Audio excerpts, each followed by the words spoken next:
오늘 우리에게 주신 말씀은 로마서 8장 18절부터 30절까지의 말씀입니다. 제가 한 절, 여러분이 한 절, 마지막 절을 함께 읽겠습니다. 생각하건대 현재의 고난은 장차 우리에게 나타날 영광과 비교할 수 없도다.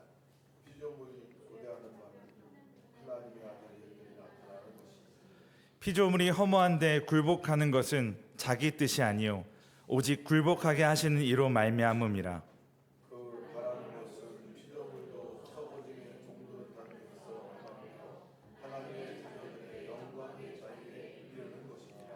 피조물이 다 이제까지 함께 탄식하며 함께 고통을 겪는 것을 우리가 아느니라.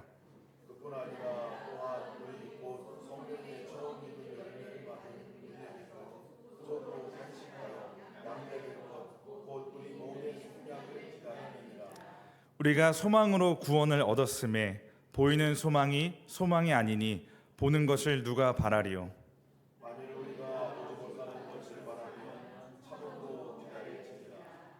이와 같이 성령도 우리의 연약함을 도우시나니 우리는 마땅히 기도할 바를 알지 못하나 오직 성령이 말할 수 없는 탄식으로 우리를 위하여 친히 간구하시느니라.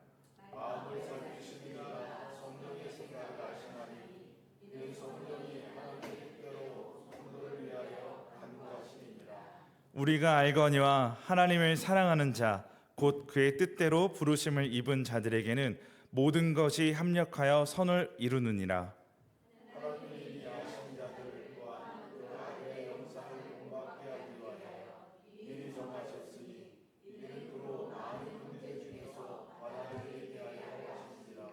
함께 읽겠습니다.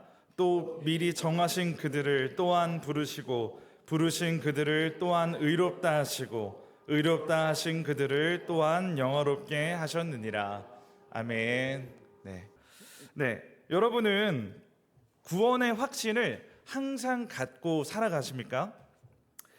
이 갑작스러운 구원에 대해서 왜 이렇게 갑자기 물어보지? 라고 생각하시는 분들이 계시는데 오늘 이 구원에 대해서 우리가 함께 점검해보고 함께 생각해보는 시간을 가지려고 합니다. 구원의 말이라는 의미는 어떤 위험한 상황에서 구출되거나 속박에서 해방되었다는 뜻을 가지고 있습니다. 오늘 바울이 말하는 것처럼 썩어짐의 종로로 돼서 해방되었다는 것이 바로 우리가 알고 있는 구원이라는 것입니다. 그런데 제가 삶을 살아가다 보니까 이 믿음의 사람, 하나님께 구원받은 사람으로서 살아간다는 것이 생각보다 쉽지 않다라는 것을 느끼게 됐습니다. 이상하게 또 시간이 흐를수록 또 세월이 흘러갈수록 이 삶을 살아가는 게 점점 더 어려워진다는 생각이 들었습니다. 물론 이런 감정과 생각이 저만 느끼는 걸 수도 있습니다. 또 어떤 분들은 지금의 삶에서 그 믿음을 잘 지켜나가면서 살아가는 분들도 계십니다. 하지만 오늘 말씀을 읽고 한 번쯤은 점검해보고 싶었습니다. 현재의 내 삶에서, 나의 인생에서 나는 구원의 확신을 갖고 세상을 살아가고 있는가? 나의 인생을 살아가고 있는가?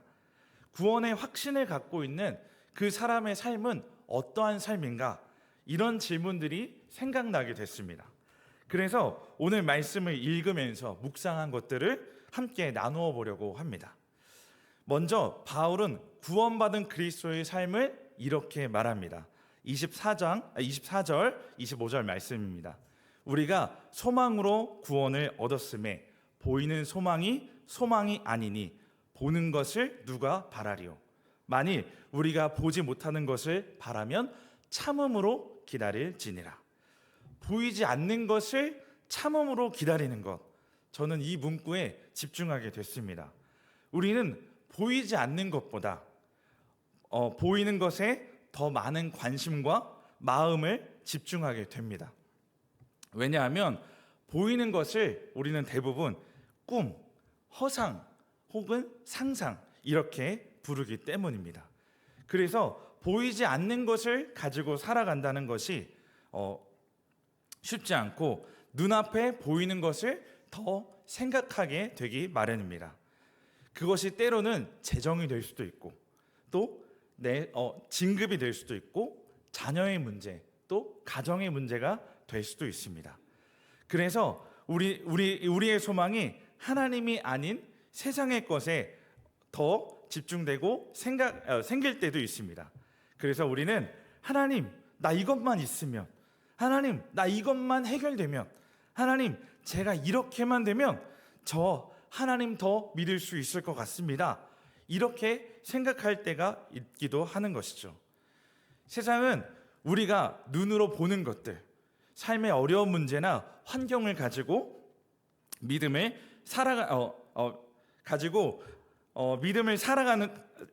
가지고 살아가는 것보다 세상에 더 집중해서 살아가도록 만들려고 합니다.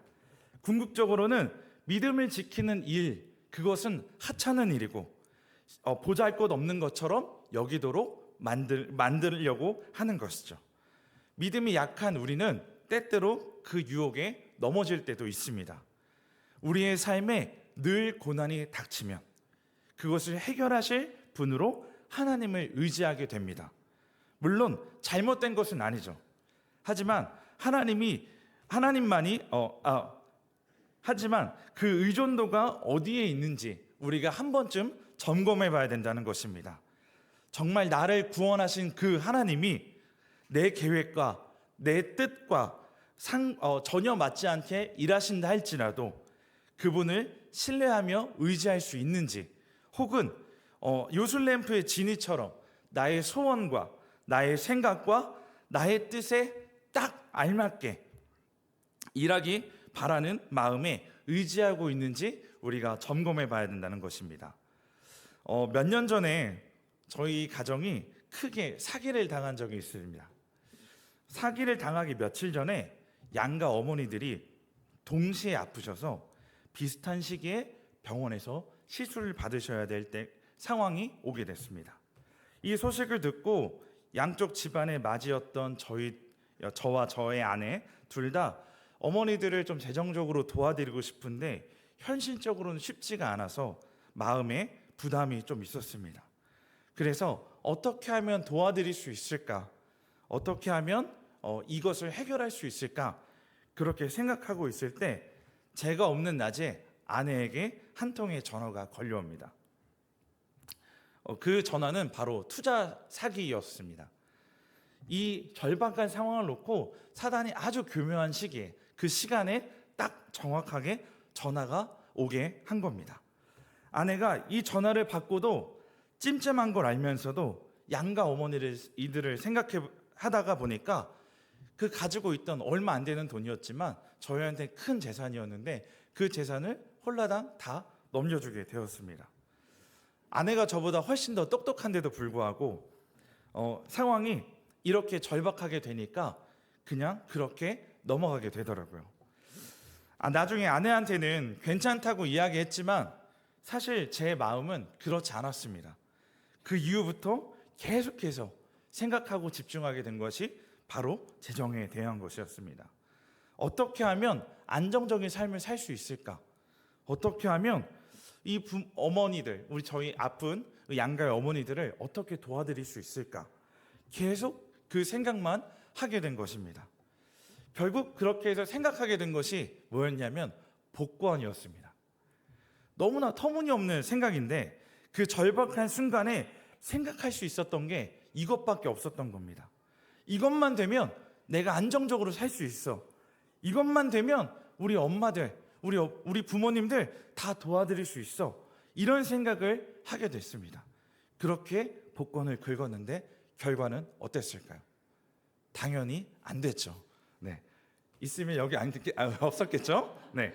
그런데 사단이 여기에도 아주 교묘한 트랩을 설치해 놓습니다.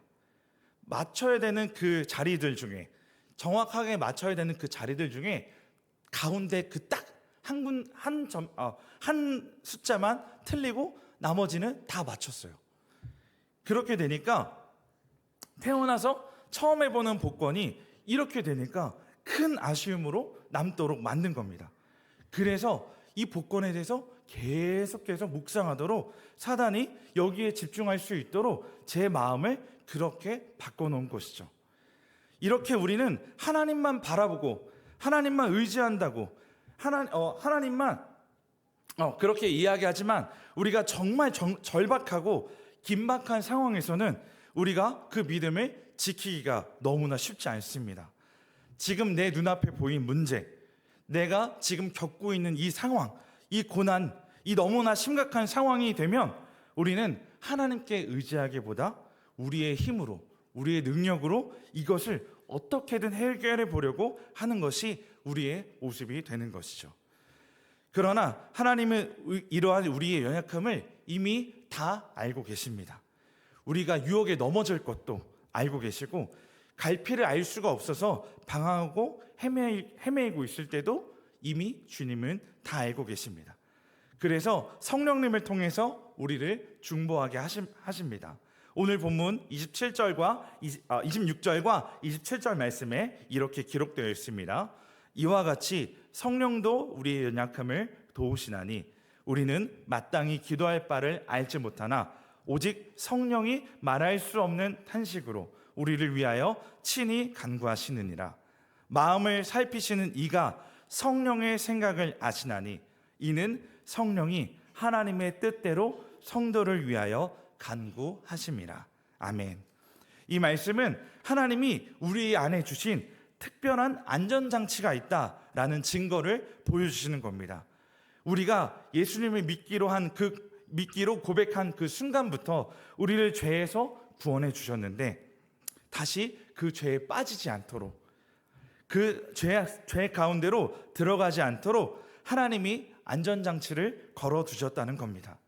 성령님이 우리를 계속 중보할 수 있도록 해주셔서 넘어지더라도, 기도할 힘이 없어서 지쳐 있을 때라도 우리가 세상을 바라보지 않고 다시 하나님을 신뢰하며 나아갈 수 있도록 만들어 주신다는 것입니다. 그렇다면 우리는 고난 가운데 어떻게 해야 보이지 않는 하나님의 구원 그리고 영광을 계속해서 기억하면서 살아갈 수 있을까요? 가장 먼저는 혼자가 아님을 기억하는 것입니다. 28절부터 30절까지의 말씀입니다.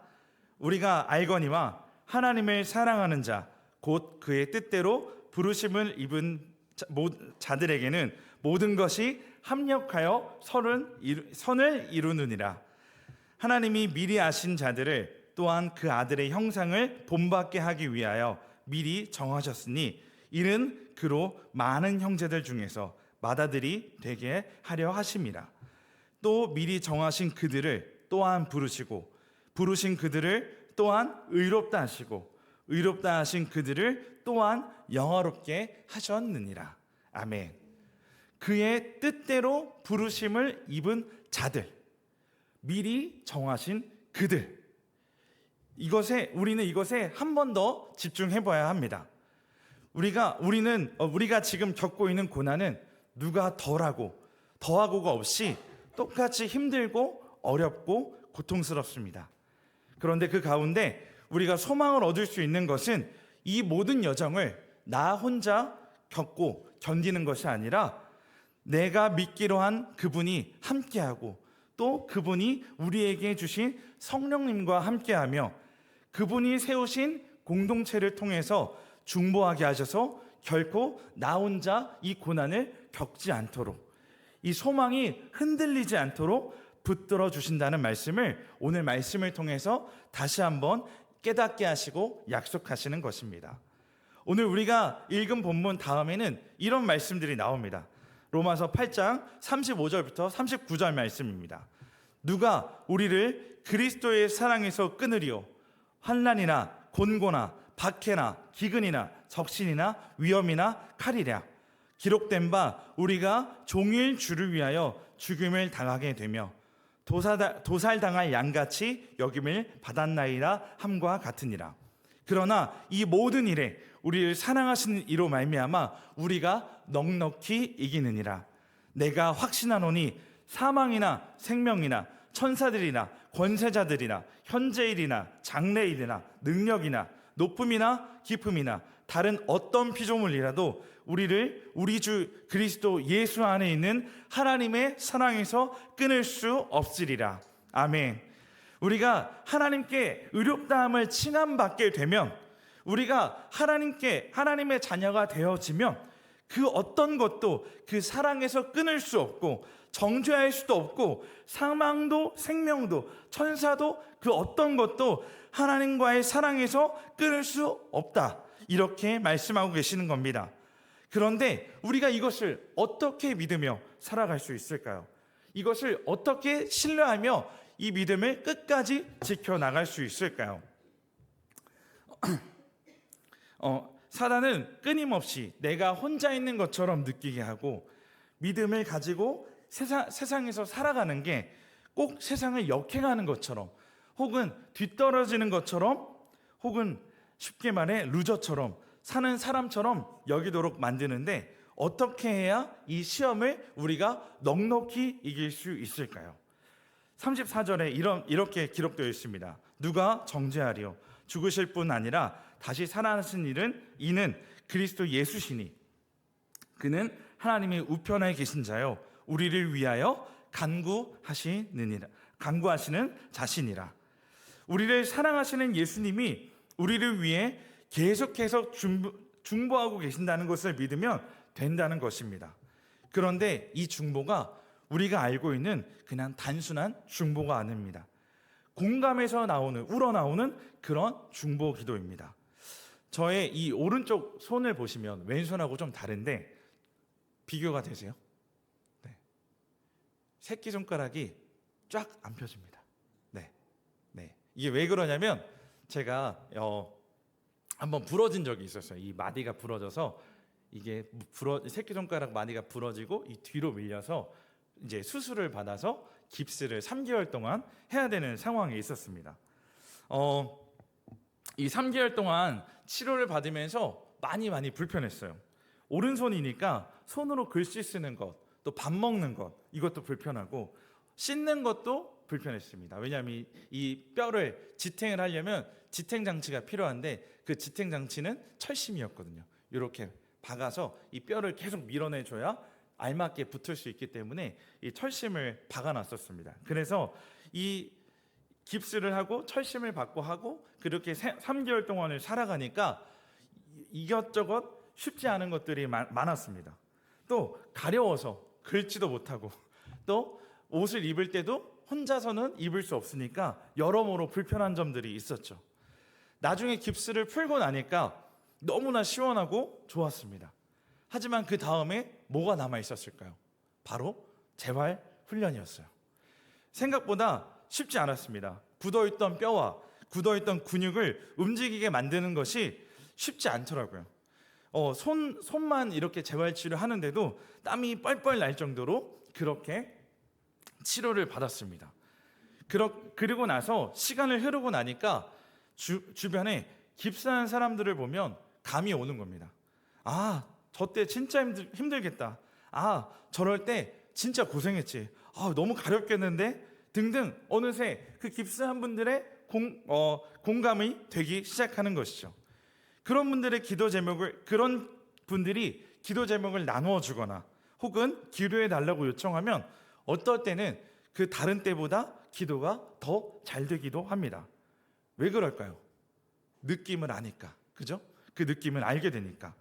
그 어느 때보다 격한 공감이 되는 겁니다. 예수님은 우리를 위해 바로 이런 기도를 드리고 계시는 것입니다. 이런 중보를 하고 계시는 거예요. 아버지, 제가 육신을 입어봤잖아요. 저기서 믿음을 지키는 게 정말 힘들어요. 저 친구는 아마 이런 마음을 갖고 있을 거예요. 아버지, 저 친구에게 지금 닥친 시련은 너무나 힘들어요. 그래서 아버지가 잘 시켜주시겠지만 마음이 많이 다치고 힘들 거예요. 마음이 빨리 회복될 수 있도록 도와주세요. 이러한 예수님의 중보를 통해서 죄와 사망은 더 이상 우리를 정죄하거나 두렵게 할 수 없고 하나님의 강력한 붙드심으로 그 은혜 아래 있게 됩니다. 우리는 그 은혜 아래 있으면 어떤 것도 하나님의 사랑에서 끊김을 당하지 않는다는 것입니다. 사랑하는 여러분, 그리고 여기 있는 모든 분들, 온라인으로 예배를 드리시는 모든 성도님들까지 우리 모두가 있는 이유는 우리의 선택이 아닌 하나님의 온전한 부르심 가운데 합력하여 선을 이루기 위해서 이 자리에 있는 것입니다. 마지막으로 제 이야기를 하고 마치려고 합니다. 뉴스 수련회 때 나눈 이야기였는데, 제가 아까 이야기했던 큰 돈을 이제 사기당한 그 이후의 일이었습니다. 아내가 조심스럽게 교회에 가보자고 이야기합니다. 왜냐하면 제가 교회를 떠나 있는 동안 평소에 평일에는 얼굴빛이 환하다가 주일에만 가까워지면 점점점 낯빛이 어두워졌기 때문입니다. 그래서 교회에 교자만 나와도 제가 화를 내고 어려워하니까 그동안에는 꺼내지 않았던 거죠. 그런데 이 일이 일어나고 나서 이제 아내가 조심스럽게 이야기를 합니다. 우리가 하나님을 의지하지 않고 살아가고 재정에만 의존하고 살아가려고 하다 보니 하나님이 다시 온전한 길로 부르시려고 이 일을 주신 것 같다면서 예배에 다시 가보자고 하는 것입니다. 저는 알겠다고 하고 이렇게 말했습니다. 좋아, 대신 내가 예배에 갈게. 그런데 예배에만 참석하고 새가족 훈련 혹은 등록 그건 하지 말자고 얘기해줘 라고 이야기를 했습니다. 그런데 막상 예배당 안에 들어가 보니 왠지 모르는 감정들이 막 올라오기 시작했습니다. 예배를 시작했는데 교회의 그 바닥이 저를 막 끌어당기는 것 같은 기분이 들었어요. 그날 목사님이 어느 설교를 하셨는지, 어떤 말씀을, 어떤 본문을 가지고 설교를 하셨는지 기억나지도 않습니다. 그냥 그 교회의 바닥이 저를 막 끌어당기는 힘 때문에 그 예배가 집중되지 않았습니다. 설교가 끝나기까지 참느랴 엄청 고생했어요. 그렇게 설교가 끝나고 결단 찬양을 시작하자마자 저는 바로 그 자리에서 무릎을 꿇었습니다. 그런데 생각하지 못한 기도가 터져나오기 시작했습니다. 하나님, 저를 왜 혼자 두셨어요? 제가 방황할 때, 상처받아서 힘들어할 때 왜 아무 말씀도 없이 가만히 계셨나요? 왜 저를 혼자 두셨어요? 라고 기도하기 시작했어요. 엉엉 울면서 기도하기 시작했습니다. 그런데 그때 하나님이 저에게 보여주신 장면이 있었어요. 20년 전에 제가 20살이 막 되었을 때 예배당 앞에 홀로 나와서 기도할 때, 그때 하나님이 제 옆에 손을 얹고 계셨습니다. 그리고 이렇게 말씀하셨어요. 성혁아, 나는 언제나 너와 함께 있었어. 나는 너를 절대 혼자 두지 않았단다. 사랑하는 여러분, 주님은 매일 매 순간 우리와 함께 하십니다. 아무도 예수님을 직접 본 사람은 없지만 그분은 우리와 함께 하십니다. 우리가 가진 작은 고난에 많이 아프기도 하고 때로는 슬프기도 하고 힘들 때가 있지만 분명한 것은 그 고난도 주님은 함께 하시고 그 고난을 이겨내고 우리가 하나님 나라를 계속 바라볼 수 있도록 하나님이 우리를 이끌어 주십니다. 오늘 말씀에서 하나님은 우리의 고난을 비켜가게 하시거나 고난을 없애주시거나 고난을 막아주신다고 말씀하지 않으십니다. 다만 그분이 우리 안에 계심으로써 그 고난을 능히 이길 수 있는 힘을 우리에게 주시겠다고 말씀하십니다.